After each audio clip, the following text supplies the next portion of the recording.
今天想要和大家分享的是手冲咖啡。首先呢，想要阐明一下，我并不是专业人士，也没有经过系统的学习，我只是非常喜欢喝咖啡，也非常享受制作一杯手冲咖啡的过程。对我而言，这个萃取咖啡的过程，我也觉得相当的减压。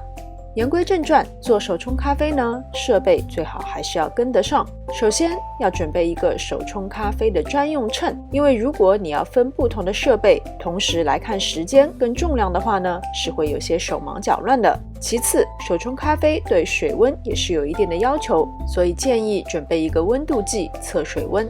至于咖啡的选择方面，我个人会比较偏爱中深度烘焙，然后是阿拉比卡加少许的罗布斯塔。反正咖啡豆品种的选择完全看个人的喜好，当然也要看经济能力。出于个人习惯，我几乎不会直接买现成的咖啡粉，每次都是在需要用到咖啡粉的时候用咖啡豆现磨。我觉得这样咖啡的香味才会最大程度的被保留下来。做手冲咖啡并不是把咖啡粉磨得越细越好，具体粗细呢，可以参考家里的粗砂糖。其实磨得粗细也是看个人喜好的。通俗一点来讲，咖啡粉磨得越粗，咖啡的酸味就越强；磨得越细，萃取出来的咖啡的苦味就会比较强。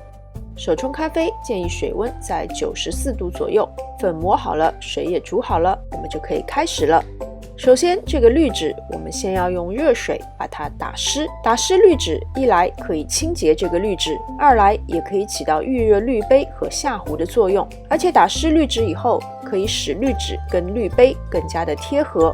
不过这个打湿滤纸滤到下壶的水，记得是要倒掉的。接着倒入15克的咖啡粉，我今天会用分段式的萃取法，粉水比我是选用1:15，也就是说15克的咖啡粉需要225克左右94度的热水。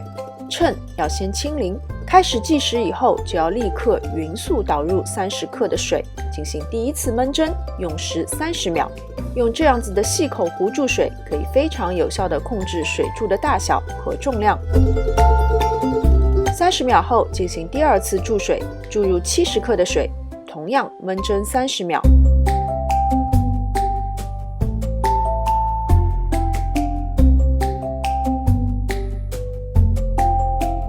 第三次注水还是注入70克的水，也依旧是焖蒸30秒钟。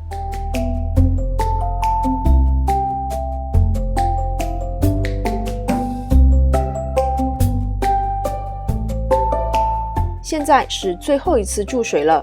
我之前有说，我今天用的是1:15的粉水比，所以注水至225克左右，仍然是焖蒸30秒。